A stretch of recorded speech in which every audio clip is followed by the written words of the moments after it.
Halo semuanya, kembali lagi di New Monster ID. Nah, hari ini kita akan nge-recap sebuah film yang berjudul Revolt yang diproduksi pada tahun 2017.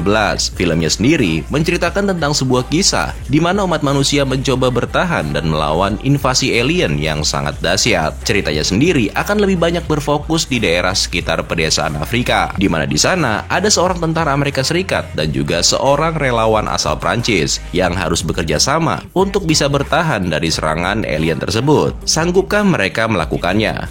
Apakah mereka bisa mengalahkan alien? Atau malah menjadi akhir yang tragis bagi mereka? So, kalau gitu duduk yang manis. Dan inilah dia, alur cerita film Revolt.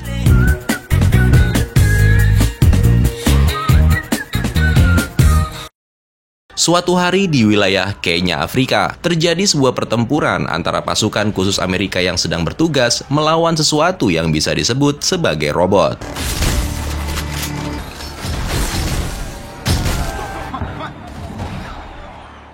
Dibantu oleh militan setempat, beberapa orang tentara mencoba mengevakuasi warga sekitar ke lokasi yang aman. Namun dalam kejadian itu, ada seorang prajurit Amerika yang terkena ledakan di mana dia terpental dan kemudian pingsan.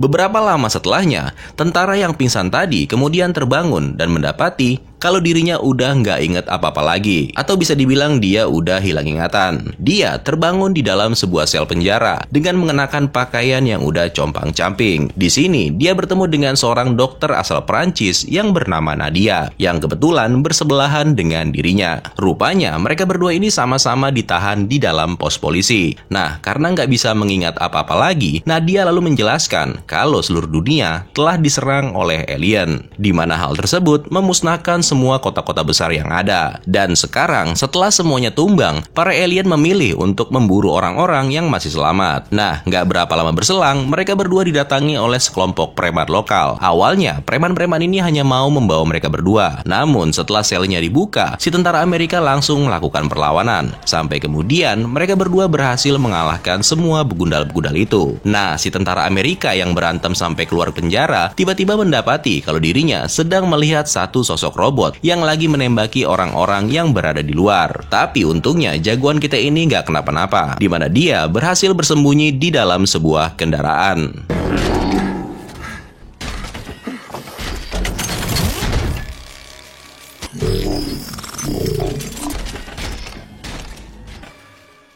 Dari sana, Nadia kemudian memanggil si tentara Amerika ini dengan sebutan Bo, yang diambil ketika dia melihat sobekan huruf di lengan bajunya. Next kemudian, setelah melarikan diri dari penjara, Bo memutuskan untuk pergi ke pangkalan militer Amerika Serikat yang berada di suatu lokasi di dekat kota Nairobi. Mendengar hal itu, Nadia jadi nggak setuju, karena menurutnya itu bisa sangat berbahaya, apalagi dengan banyaknya robot yang berkeliaran. Nadia juga terus mengingatkan kalau Bo nggak bisa menemukan tempat yang aman, apalagi mengharapkan bantuan dari Amerika Serikat. Bahkan 8 hari yang lalu, semua satelit Amerika udah dilumpuhkan. Sehingga dengan begitu, sekarang nggak ada yang bisa mereka lakukan selain bertahan hidup. Namun sayangnya, karena Bo tetap ingin pergi, maka mau nggak mau, Nadia pun dengan terpaksa kini harus mengikutinya. Nah, singkat cerita, setelah berhasil mengumpulkan perbekalan dan memperbaiki sebuah mobil, mereka berdua kemudian pergi meninggalkan area tersebut. Di sini, Bo sempat mengingat sebagian kecil tentang apa yang terjadi sebelumnya. Tapi karena ingatannya masih samar-samar, dia jadi nggak begitu paham. Namun yang pasti saat ini Bo merasakan kalau ada yang aneh dengan dirinya, di mana Bo menemukan kalau dirinya seperti memiliki kemampuan untuk menyerap dan juga melepaskan energi listrik. Nah, nggak berapa lama kemudian di perjalanan, tiba-tiba kendaraan mereka dihentikan oleh tentara Kenya. Sadar kalau mereka nggak bisa melawan, Nadia kemudian mencoba bernegosiasi dengan memanfaatkan pekerjaannya sebagai dokter, dan juga Bo yang disebutnya sebagai seorang tentara. Awalnya pembicaraan mereka baik-baik aja nih, tapi ketika salah seorang tentara Kenya melihat tato yang ada di lengannya si Bo, tiba-tiba aja mereka berniat membunuh Bo dan juga Nadia.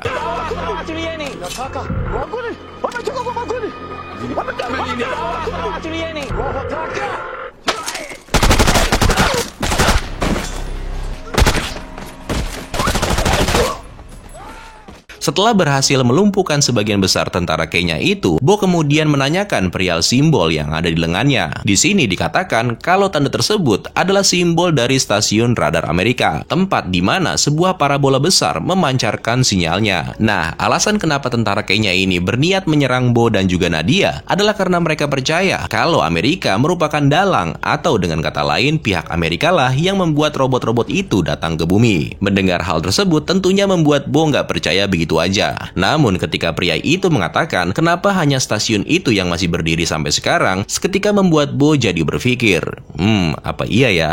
Nah, untuk membuktikannya, Bo bersama dengan Nadia kemudian berniat menuju ke stasiun yang dimaksud. Singkat cerita, begitu mereka sampai di suatu lokasi, tiba-tiba satu robot menembaki mereka. Dengan cepat, Nadia memacu kendaraannya demi menghindari serangan tersebut. Tapi sial, kendaraan itu malah mogok. Dimana sekarang, Bo dan Nadia nggak punya pilihan lain selain lari dan bersembunyi. Nah, pas lagi bersembunyi, mereka melihat dua orang warga sipil yang mencoba menghindari satu robot alien. Seorang bapak bersama dengan anaknya. Sebenarnya Nadia pengen banget nih menyelamatkan mereka. Namun karena mereka nggak bisa berbuat banyak, alhasil bapak dan anak itu ditembak dan kemudian menghilang menjadi butiran debu. Next kemudian, setelah melewati satu malam di tengah hutan, esok harinya Bo dan Nadia memulai kembali perjalanan mereka dengan berjalan kaki. Nah, ketika sampai di suatu lokasi, secara nggak sengaja mereka malah tertangkap oleh sekelompok pemburu. Di mana dari sana, Bo dan juga Nadia dibawa ke suatu tempat. Rupanya mereka berdua ini akan dijadikan sebagai umpan, supaya para pemburu ini bisa mengalahkan robot yang akan segera tiba untuk mengincar mereka. Why are they doing this? They're poachers.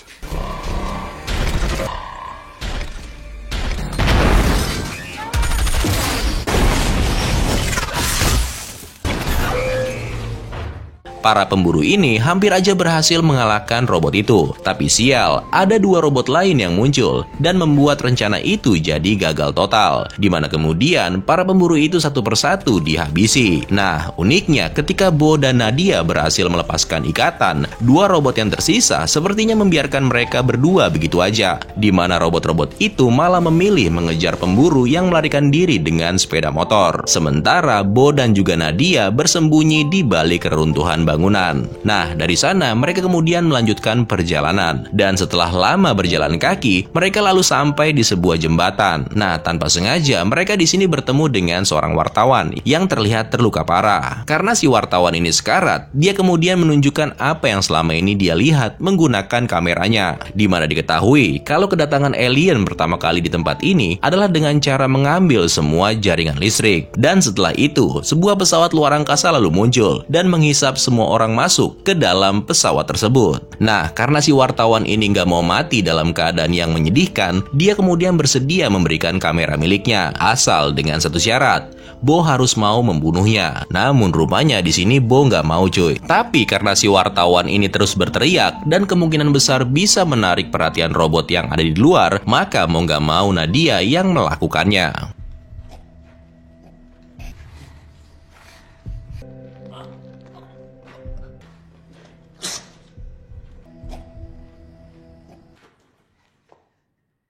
Bo dan Nadia kemudian melanjutkan perjalanan mereka kembali, dan kali ini sambil membawa kamera milik si wartawan yang rencananya akan mereka gunakan sebagai penunjuk jalan untuk bisa sampai ke pangkalan atau stasiun milik Amerika Serikat. Jarak yang mereka tempuh bisa dibilang sangat jauh, sekitar ratusan kilometer, di mana sepanjang perjalanan mereka melewati berbagai macam lokasi yang udah hancur berantakan. Nggak ada apa-apa yang bisa mereka temukan. Yang mereka bisa temui mungkin hanyalah hewan liar dan juga mayat-mayat yang berserakan. Nah, sialnya pas mereka sampai di suatu lokasi, tiba-tiba baterai kameranya habis. Yang sekarang membuat mereka harus berpikir lagi tentang bagaimana caranya untuk sampai di stasiun tanpa bantuan dari gambar di kamera tersebut. Untungnya di sini secara kebetulan mereka menemukan sebuah mobil yang udah nggak kepake. Dan setelah diutak-atik sama si Bo, pada akhirnya mobil itu bisa digunakan. Bo dan Nadia melanjutkan perjalanan mereka menuju ke pangkalan Amerika Serikat. Nah, pada saat berada di tengah jalan, Bo merasakan sepertinya ada sesuatu yang nggak beres. Dan bener aja, ketika mereka mencoba memeriksanya, tiba-tiba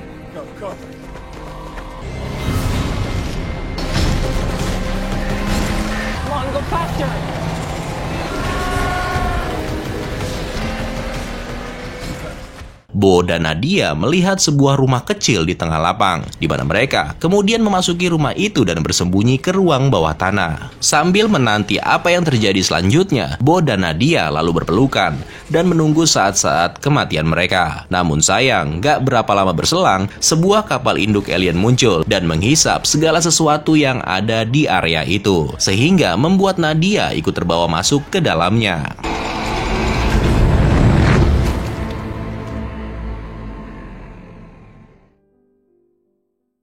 Malam harinya, Bo kemudian terbangun dan menemukan kalau dirinya sekarang dalam keadaan terluka. Meskipun Nadia udah nggak sama dia lagi, namun Bo masih tetap ingin melanjutkan perjalanannya menuju ke pangkalan militer. Sambil tertatih-tatih, singkat cerita, Bo pada akhirnya sampai juga di lokasi yang dimaksud. Tapi sial, begitu sampai di sana, dia rupanya nggak menemukan apa-apa selain sisa kehancuran yang disebabkan oleh para alien. Nah, karena nggak ada pilihan lain, Bo kemudian berniat menuju ke pusat kota Nairobi. Di sana, dia sempat melihat beberapa orang yang lagi melakukan perlawanan terhadap robot alien. Uniknya nih, ketika salah satu robot mengetahui dan mendekati Bo, robot tersebut rupanya nggak membunuhnya, melainkan malah menjauhinya. Nah, karena luka yang diderita Bo cukup parah, dia kemudian pingsan. Dari sana, rupanya Bo dibawa dan diselamatkan oleh sekelompok pejuang yang ada di kota itu, di mana Bo dirawat sampai benar-benar pulih di pusat komando mereka yang lokasinya ada di bawah tanah. Singkat cerita, setelah dia sadar, Bo menceritakan semua kisah yang baru aja dilaluinya, termasuk menceritakan tentang Nadia yang diambil paksa oleh pesawat alien. Sebenarnya nih, Bo kepengen banget untuk pergi dan menyelamatkan Nadia. Namun, orang-orang yang menyelamatkannya ini tuh nggak yakin kalau wanita tersebut masih hidup. Nah, karena mereka ini juga masih penasaran, dari sana Bo kemudian dibawa untuk bertemu dengan seseorang yang bernama Roderick, yang kebetulan dia ini lagi mengerjakan atau membuat sebuah senjata yang diyakini bisa mengalahkan robot-robot alien. Nah, di sini kemudian terungkap juga kalau para alien itu emang sengaja mengumpulkan manusia dan mengangkutnya ke dalam kapal induk mereka. Tapi ketika hal itu terjadi, maka kemungkinan kapal induk tersebut rentan terhadap serangan. Roderick mempunyai sebuah rencana di mana dia berniat meledakkan bom EMP yang dia buat di dekat kapal induk untuk menjatuhkannya, sambil berharap kalau hal itu juga bisa menonaktifkan semua robot yang berkeliaran. Di momen ini, Bo sempat mengamati gambar atau sketsa yang dibuat oleh Roderick. Dan ketika dia melihat salah satu kertas yang menggambarkan sebuah mesin membawa para tawanan, tiba-tiba dia mengingat kembali apa yang udah terjadi pada dirinya. Nah, jadi pada saat Bo terkena ledakan di kejadian awal, rupanya dia telah ditangkap oleh salah satu robot, di mana kemudian di dalam tubuhnya ditanam semacam alat pelacak yang pada akhirnya menyebabkan Bo menjadi amnesia,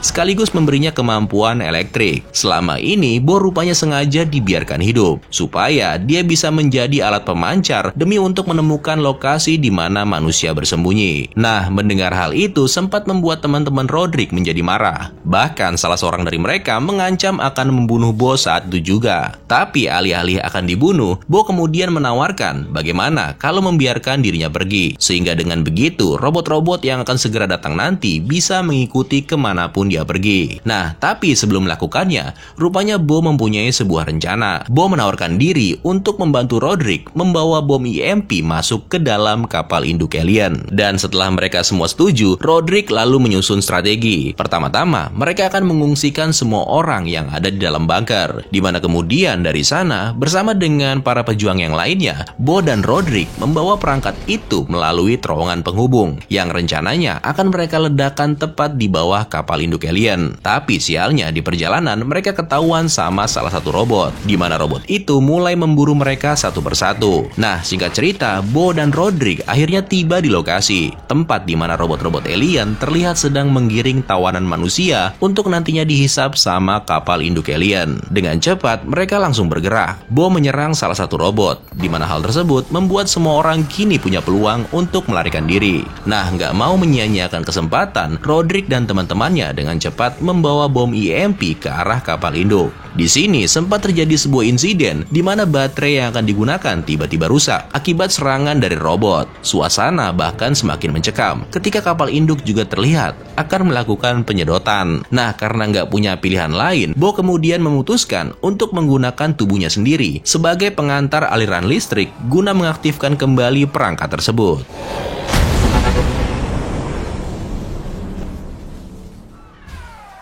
Ledakan yang dihasilkan ternyata berhasil menghancurkan kapal induk dan mematikan semua robot yang ada di kota Nairobi. Next, pagi harinya, Bo yang sudah sadar kini udah mengingat siapa dirinya yang sebenarnya. Namun ketika Roderick dan temannya bertanya tentang siapa namanya yang asli, dia kemudian malah memilih untuk memanggilnya sebagai Bo.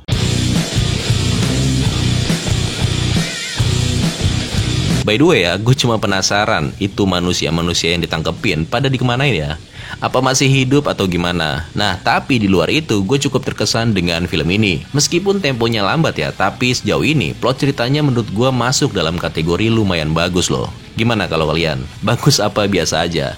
Tulis ya di kolom komentar, gue mau tahu cuy. Oke, kalau gitu sekian dulu untuk hari ini. Terima kasih buat yang udah nonton, dan sampai jumpa di video selanjutnya. Keren lo semua. Ciao.